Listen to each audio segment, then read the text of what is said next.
Turul's mandibles clicked twice, a sound that meant deep confusion among his kind, as he watched the human pry open a container marked with 3 different warning glyphs.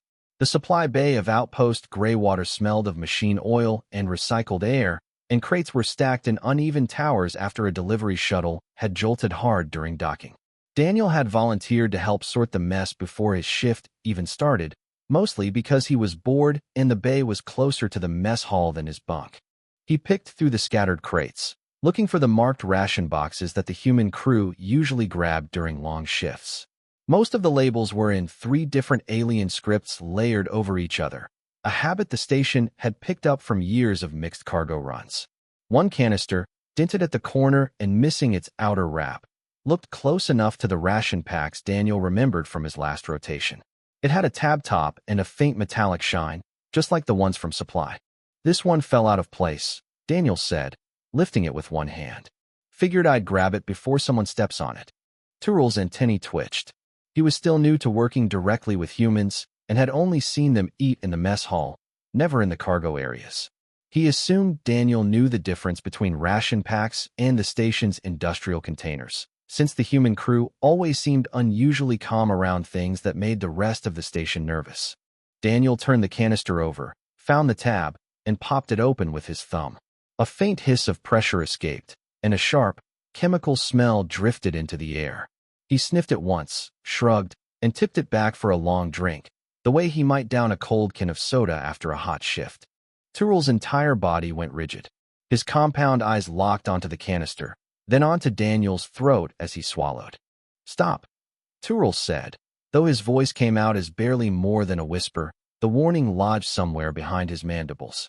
"Stop drinking that." Daniel lowered the canister, wiping his mouth with the back of his hand. "What? Is it someone's personal stash? I'll pay for it." Turul didn't answer right away. He was staring at the hazard symbols stamped across the canister's side, the ones that marked it as one of the station's most carefully guarded substances, used only in controlled doses for fuel processing. It was kept in triple-sealed storage specifically because even a few drops on exposed skin could cause severe damage to most species on the station. A full mouthful, swallowed without hesitation, should have sent any crew member straight to the medical bay screaming. Daniel just stood there, mildly confused, holding the canister like it was nothing more than flavored water. "That is not food," Turul finally managed, taking a careful step back. "That is not for any living thing to drink. It is meant for machines." Daniel looked down at the canister again, reading the markings more closely now that someone had pointed out his mistake. He squinted at the warning symbols, the kind that usually meant handle with extreme care in any language, on any station, for any species. "Huh," he said, almost amused. "I thought this was the ration mix. They look almost the same from the side." "You should be in pain," Turul said, his voice rising slightly, panic creeping into the edges of his usually steady tone. "You should be on the floor. Why are you not on the floor?" Daniel patted his own stomach, as if checking for any unusual feeling. "I mean, it's a little warm going down. Tastes kind of like bitter metal mixed with citrus, honestly. Not the worst thing I've had." Turul's antennae drooped, a gesture among his species that signaled something between disbelief and full-blown alarm. He had read about humans being strange in small ways, eating spicy foods that made other species recoil, drinking dark bitter liquids that some species considered borderline poisonous just to stay awake. But this was different. This container was rated dangerous even by human standards on official station documents, according to the briefings Turul had studied before his assignment. "I need to report this," Turul said, already backing toward the comm panel mounted near the bay entrance. "I need to call medical. I need to call command. I need to call someone." Daniel raised a hand, trying to calm him down without quite understanding the size of the problem. "Whoa, hold on. It's really not a big deal. I feel fine. Maybe even a little better than before, actually." But Turul was no longer listening. His claws were already pressing the comm panel, voice rising into something close to a screech as he tried to explain, in broken, panicked sentences, that a human crew member had just consumed an entire mouthful of restricted refinery compound and was, somehow, smiling about it. Daniel glanced down at the canister one more time, then gave it an experimental sniff before setting it carefully on a nearby crate. Whatever it was, it definitely had a kick to it. He had no idea, in that moment, that his casual mistake in a cluttered supply bay was about to turn into the biggest story Outpost Greywater had seen in years. Within minutes, the supply bay was no longer quiet. Turul's frantic call had triggered an automatic alert that pulled in 2 medical officers, a security guard, and Senna, the station's reptilian operations supervisor, who arrived already irritated at being dragged away from a maintenance review. "Report," Senna said sharply, scales along her jaw flexing as she scanned the room. Turul pointed at Daniel, who was now leaning against a crate with his arms crossed, looking more confused by the commotion than worried about himself. He drank from a hazard canister. Industrial grade. Full mouthful. Senna's eyes narrowed, sliding toward Daniel. "Which canister?" Turul gestured toward the dented container sitting innocently on the crate beside Daniel. One of the medical officers, a slender alien with pale blue skin and large dark eyes, picked it up carefully using a gloved hand, turning it to read the markings. "This is Refinery Compound 7, the medical officer said, voice tight. "This burns through soft tissue in less than a minute on contact. If ingested, most species we know would already be unconscious from internal damage." All eyes turned to Daniel. I feel okay," Daniel said, raising both hands slightly, as if surrendering to an argument he didn't fully understand. "A little warm in my chest, maybe. Nothing major." Senna stepped closer, studying him the way she might study a malfunctioning piece of equipment that refused to follow its own diagnostic readings. "Sit down. Now." Daniel obeyed, settling onto an upturned crate while the medical officers attached small scanning patches to his neck and wrist. The patches blinked steadily, gathering readings that appeared on a handheld display moments later. The blue-skinned officer frowned at the numbers, tapping the screen as if expecting it to correct itself. "Heart rate normal," she muttered. "Internal temperature slightly elevated, within safe range. No sign of tissue damage. No sign of distress." "That's not possible," the second medical officer said, leaning over her shoulder to look at the same readings. "Run it again." They ran the scan twice more, each time producing nearly identical results. Daniel sat patiently through it all, occasionally glancing toward the mess hall doorway, as if hoping someone might still bring him actual food. "Can I go finish my shift?" he asked eventually. "I've got conduit checks scheduled in 20 minutes. "No," Senna said flatly. "You are going to medical bay for a full examination." Immediately, Daniel sighed but didn't argue, falling into step beside the officers as they guided him out of the supply bay. Turul trailed behind the group, still shaken, replaying the moment over and over in his mind. He kept waiting for Daniel to suddenly collapse, for the comm scanning readings to be proven wrong by some delayed reaction. It didn't happen. In the medical bay, more tests followed. Blood samples, tissue scans, even a brief scan of his digestive tract, all producing the same frustrating result. Nothing was wrong. Daniel's body was processing the compound as if it were nothing more dangerous than a strong drink. Word of the incident had already begun spreading through the station's internal channels by the time the tests wrapped up. A junior technician mentioned it to a friend in engineering, who mentioned it to someone in the mess hall, who mentioned it to nearly everyone working the evening shift. By the time Senna finished reviewing the full report, half the station seemed to know that a human had casually swallowed a mouthful of refinery compound and walked away unaffected. "This isn't normal," the blue-skinned medical officer said quietly, almost to herself, staring at the scan results glowing on her screen. "Even by human standards, this should not be normal." Senna crossed her arms, watching Daniel sit calmly on the examination table, swinging his legs slightly as he waited for someone to tell him what was happening. He didn't look like someone who had just survived a brush with serious injury. He looked like someone waiting for a meeting to end so he could get back to work. "Give me everything we have on human biology," Senna said finally. "Diet records, medical files, anything from their homeworld archives we have access to. I want to understand what just happened before this turns into station-wide panic." The medical officer nodded and moved toward a terminal, fingers already pulling up old files. Turul lingered near the doorway, still processing the strange calm that had settled over the room despite everything that had just happened. He glanced toward Daniel one more time, half expecting him to suddenly wince in pain. Instead, Daniel caught his eye and gave him a small, reassuring smile. Seriously, I'm fine. You really didn't have to make such a big deal out of it. Tyrrell said nothing, but deep down, he had the growing feeling that this was only the beginning of something much bigger than a simple mistake in a cluttered supply bay. By the next station cycle, the medical bay had turned into something closer to a research lab. Senna stood near a wall display, arms folded, watching as data scrolled past faster than she could fully process. The blue-skinned medical officer, whose name tag read Dr. Vale, had spent half the night cross-referencing old human archive files with the new scan results from Daniel's examination. Here, Vale said, tapping the screen to highlight a section of text. Historical records show humans regularly consuming substances their own scientists once classified as dangerous. Fermented drinks strong enough to impair judgment.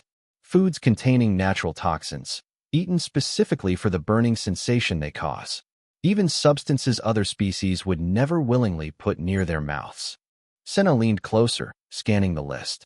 It read less like a diet and more like a catalog of mild self-inflicted hazards, embraced casually across centuries of human history.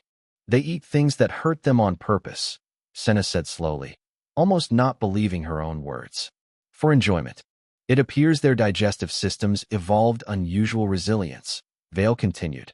Stronger stomach linings. Highly efficient livers. Some research notes even suggest their bodies process certain toxins as if they were simple nutrients, given enough exposure over generations. Daniel, sitting nearby on the examination table, finally spoke up after listening quietly for several minutes. Look, I'm not a scientist or anything, but my grandfather used to say humans could eat just about anything if we got hungry enough, throughout history. Guess that stuck with us. Vale turned to him, genuinely curious now rather than alarmed. Was the compound enjoyable to you? Daniel considered the question seriously, as if being asked to review a meal rather than a near brush with serious harm. Honestly, kind of, yeah. Had a nice kick to it. Bit like drinking something way too strong on an empty stomach, but in a good way. Senna exhaled slowly, rubbing the bridge of her snout. This entire station runs on the assumption that certain compounds are dangerous to all crew members equally. If humans are simply immune to half our hazard protocols, that changes everything about how we plan cargo storage, crew assignments, even emergency procedures. It also raises serious questions, Vale added. If word of this reaches outside this station, other species may not believe it without proof. Some may think we are exaggerating or simply mistaken. As if summoned by her words, the comm panel near the medical bay door chimed. A message scrolled across the screen, requesting an official incident report be sent up the chain to Station Command, with a note that interest had already reached personnel stationed well beyond Outpost Greywater. Senna sighed, already imagining the long list of questions she would soon be answering. Word is spreading faster than we can document it. Daniel hopped down from the examination table, stretching his arms casually. For what it's worth, I really wasn't trying to start anything. I just grabbed the wrong canister. That is precisely what makes this remarkable, Vale said. You were not attempting anything unusual. This was simply an accident, and it revealed something none of us expected. Tyrrell, who had quietly returned to check on the situation, stood near the doorway listening to the conversation unfold. The fear from the previous cycle had slowly faded, replaced by something closer to fascination. He found himself oddly proud, in a strange way, of having witnessed the very beginning of what was clearly becoming a much larger story. Word in engineering is already calling you the human who drinks poison and smiles, Tyrrell said, a faint clicking sound of amusement in his voice. Daniel laughed, shaking his head. Great, that's exactly the reputation I wanted. Senna gave him a sideways glance, somewhere between exasperation and reluctant respect. Station Command wants a full written report by tomorrow. They are also requesting your presence for a follow-up conversation. It seems several departments are eager to understand exactly what happened. Should I be worried? Daniel asked, only half joking. No, Senna said, after a brief pause. But you should probably get used to people staring at you for a while. As the group began organizing notes and preparing the official report, none of them noticed the small ripple already spreading through the station's wider communication network, carrying the strange story of a human, a hazard container, and an entirely unexpected smile, far beyond the walls of Outpost Greywater. 3 station cycles later, a visiting trade delegation arrived at Outpost Greywater for a routine supply negotiation, and with them came a scientist named Oren, a sharp-eyed researcher with a reputation for doubting anything he hadn't personally verified. He had heard the story secondhand through trade channels, the tale of a human casually drinking a lethal refinery compound without consequence, and he found the whole thing difficult to believe. "This sounds like exaggeration," Oren said during a brief meeting with Senna in the station's main office. "Stories grow larger the further they travel. I would like to see proper evidence before treating this as fact." Senna, who had grown slightly tired of repeating the same explanation to different visitors, simply gestured toward the door. "Then come see for yourself." Word spread quickly that a formal demonstration had been arranged, partly to satisfy Oren's scientific curiosity and partly because several crew members had quietly placed bets on how the visiting delegation would react once they saw the truth firsthand. By the time everyone gathered in the station's observation deck, a small crowd had formed, including off-duty engineers, curious traders, and even a few crew members who had simply heard the rumor and wanted to witness it themselves. Daniel stood near a table set up with monitoring equipment, looking far more relaxed than anyone else in the room. Dr. Vale fastened scanning patches to his wrist and neck once again, double-checking each connection while explaining the process to Oren in careful detail. "We will measure his vitals continuously throughout," Vale said. "Heart rate, internal temperature, any sign of tissue stress." Oren studied the readings on a portable display, arms crossed skeptically. "And the substance itself, you are certain it has not been altered or diluted in some way?" "Same batch," Senna confirmed. "Pulled directly from refinery storage, verified by 2 separate technicians." A sealed canister was brought forward and placed on the table in front of Daniel. He picked it up with the same casual ease as before, turning it over once in his hands, as if examining a familiar drink rather than a substance capable of dissolving soft tissue in most species present. "You don't have to do this for a crowd, you know," Tyrrell said quietly from nearby, still slightly nervous despite already knowing the outcome. Daniel grinned. "Nah, it's fine. Honestly kind of curious to taste it again, now that I know what it actually is." He popped the tab open, the same sharp hiss of pressure escaping into the quiet room. Several members of the crowd visibly tensed, leaning forward despite themselves. Oren's eyes narrowed, watching closely as Daniel raised the canister and took a slow, deliberate drink, longer than the first accidental sip from days before. The room went completely silent. Daniel lowered the canister, smacked his lips once, and let out a satisfied breath. "Yeah, that's the stuff. Definitely got a kick to it." He smiled, the same easy, unconcerned smile that had started this entire chain of events, and the room seemed to hold its breath for several long seconds. Dr. Vale checked the scanning display, her voice steady but clearly impressed. Vitals remained stable. No abnormal readings. Oren stepped closer, studying Daniel with newfound intensity, his earlier skepticism completely gone, replaced by genuine scientific fascination. "Remarkable," he murmured, almost to himself. "Truly remarkable." A nervous laugh broke out somewhere near the back of the crowd, quickly spreading until the entire room erupted into a mixture of laughter, scattered applause, and excited chatter. Crew members turned to each other, exchanging amazed looks, some already pulling out personal devices to record the moment for friends stationed elsewhere. Tyrrell exhaled deeply, relief washing over him now that the demonstration had gone exactly as expected. "I suppose I should stop being surprised by now." "Probably a good idea," Daniel said, setting the empty canister down on the table with a satisfied grin. "Although honestly, I'm starting to enjoy the reaction." Oren extended a hand toward Senna, his earlier doubt completely replaced by quiet respect. "I would like to formally request further study, with full cooperation from your human crew, if possible. This changes a great deal of what we assumed about your species." Senna nodded slowly, glancing toward Daniel, who simply shrugged and gave a small wave, as if the whole event had been nothing more than an ordinary afternoon. As the crowd slowly dispersed, still buzzing with excitement, none of them realized that the story of this single demonstration was about to travel far beyond Outpost Greywater. carried along trade routes and communication networks towards stations and worlds that had never before given humans a second thought. Within a week, the story had spread well beyond Outpost Greywater. Trade ships carried the tale to neighboring stations, exaggerating slightly with each retelling, until some versions claimed Daniel had drunk an entire barrel of refinery compound without blinking. Daniel found the exaggerated versions more amusing than annoying, especially when crew members from other departments began stopping him in hallways just to ask if the stories were true. "Did you really drink 3 canisters in one sitting?" a young technician asked one afternoon, eyes wide with curiosity. "Just the one, twice," Daniel replied, laughing. People really like making things bigger than they actually were.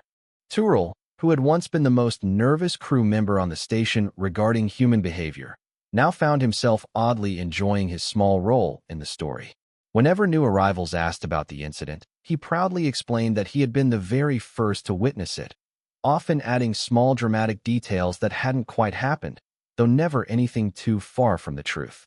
Senna, meanwhile, found herself fielding an increasing number of questions from other supervisors across the station, all curious whether other human crew members shared similar resilience.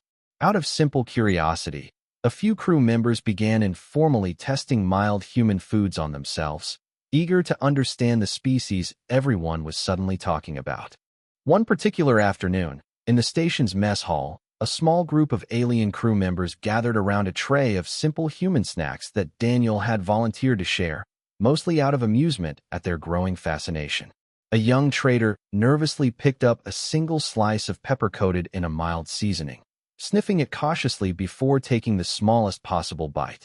Within seconds, his eyes watered and he grabbed for a nearby drink, coughing dramatically while the rest of the group laughed. "That is mild," Daniel said, grinning. "We've got way spicier stuff back home." "How do your people survive eating such things willingly?" the trader asked, still recovering, voice slightly strained. "Honestly, we just kind of enjoy it," Daniel said with a shrug. "Guess we've always liked pushing things a little." Word of these smaller demonstrations spread just as quickly as the original incident, adding new layers to the growing reputation humans had unexpectedly earned across the station. Engineers half-jokingly began referring to the human crew quarters as the toughest section of the station, while supply officers started double-checking hazard labels more carefully, just in case another mix-up occurred. Station Command, meanwhile, quietly updated several official hazard protocols, adding small footnotes specifically addressing human exceptions to certain containment classifications. It wasn't a dramatic change, but it was enough to mark a permanent shift in how the station viewed its human crew members. Despite all the attention, Daniel remained mostly unbothered by his sudden, unusual fame. He continued his regular maintenance duties, occasionally pausing to answer a curious question or laugh along with another exaggerated retelling of the story. If anything, he seemed to find the whole situation more entertaining than impressive. One evening, while repairing a faulty conduit panel near the observation deck, Daniel noticed Senna approaching, her expression thoughtful rather than stern for once. "You've caused quite a stir," she said, leaning against the wall nearby. "Wasn't really trying to," Daniel replied, tightening a final bolt before standing up. "Still feels strange that grabbing the wrong drink turned into this big a deal." Senna studied him for a moment, something close to genuine curiosity in her expression. "It's more than the drink. It's made several of us reconsider what we actually know about your species. We assumed humans were fragile, given your size and relatively short lifespans compared to many of us. This entire situation proved otherwise." Daniel wiped his hands on a cloth, glancing toward the wide viewport, showing the slow drift of distant stars. "Guess everyone's stronger than they look in some way or another." Senna allowed herself a small, rare smile before turning to leave. "Try not to find any more hazardous containers to drink from, regardless." Daniel laughed, watching her go. As the station settled into its evening cycle, news of the incident continued quietly spreading further outward, carried along supply routes and trade conversations, slowly reshaping how an entire region of space viewed humanity, one curious conversation at a time. Several weeks after the demonstration, Station Command called a formal meeting to review updated safety classifications, a direct result of everything that had unfolded since Daniel's accidental mistake in the supply bay. The meeting room was crowded, filled with department heads, visiting researchers, and even a few curious crew members who had managed to convince their supervisors the meeting was relevant to their work. Oren, who had remained on the station far longer than his original visit required, stood near the front of the room with a data slate in hand, clearly eager to present his findings. Our research over these past weeks has confirmed what the initial incident suggested, Oren began, addressing the room. Human biology, particularly regarding digestion and toxin resistance, differs significantly from most species we have previously studied. This is not simple stubbornness or luck. It appears to be a genuine evolutionary trait. Senna, seated near the front, glanced toward Daniel, who sat quietly near the back of the room, looking slightly uncomfortable with all the attention directed his way. "We are proposing a cooperative research initiative," Oren continued, "focused on better understanding human resilience, with full consent and participation from human crew members, of course. This could greatly benefit safety protocols across multiple stations, not just here." A few murmurs of agreement spread through the room. Dr. Vale, standing near Oren, added her own notes to the discussion, outlining how hazard classifications had already been adjusted within the station's internal systems, specifically noting exceptions for human crew regarding certain compounds previously considered universally dangerous. When the floor opened for questions, several crew members turned toward Daniel, clearly hoping for some grand explanation. He stood, scratching the back of his neck, looking slightly embarrassed by the sudden attention. "Honestly," Daniel said, "I don't really have some big scientific answer. Humans have just always eaten and drunk some pretty rough stuff throughout our history. Guess our bodies got used to handling it over time. I really wasn't trying to prove anything that day. I just grabbed the wrong can." A ripple of quiet laughter moved through the room, easing some of the formal tension that had built up during the meeting. Even Oren allowed himself a small, amused smile, finally accepting that the entire situation had started from nothing more dramatic than a simple mix-up. After the meeting concluded, Daniel made his way toward the station's small lounge area, where Turul and Senna were already waiting, having claimed a table near the wide observation window overlooking the slow drift of distant cargo ships. "Still feels strange," Turul said as Daniel sat down across from him, "knowing I was the one who first sounded the alarm over all this." "You were just doing your job," Daniel said, smiling. "Can't blame you for panicking. I would have too, probably, if our roles were reversed." Senna slid a simple drink across the table toward him, something mild and completely harmless, clearly chosen with deliberate humor. "Try this one instead. Far less exciting, I promise." Daniel laughed, picking up the drink and taking a casual sip. "Probably for the best. Don't think my reputation can handle another hazard container incident." The three of them sat together for a while, talking quietly, watching the steady movement of ships beyond the viewport. Despite everything that had happened, the moment felt simple and ordinary, a quiet contrast to the chaos that had unfolded weeks earlier. Later that evening, a brief entry was added to the station's official records, summarizing the incident and its aftermath in a short, almost understated paragraph. It noted that human crew members had been formally reclassified within station safety protocols, shifting from a designation of high maintenance risk to a new, more curious classification, one that acknowledged their unexpected resilience with cautious respect rather than concern. It wasn't a dramatic ending, no grand declaration or sweeping change across the galaxy. Just a quiet, simple shift in understanding, born from one small mistake in a cluttered supply bay, and a calm, easy smile that no one on the station would soon forget.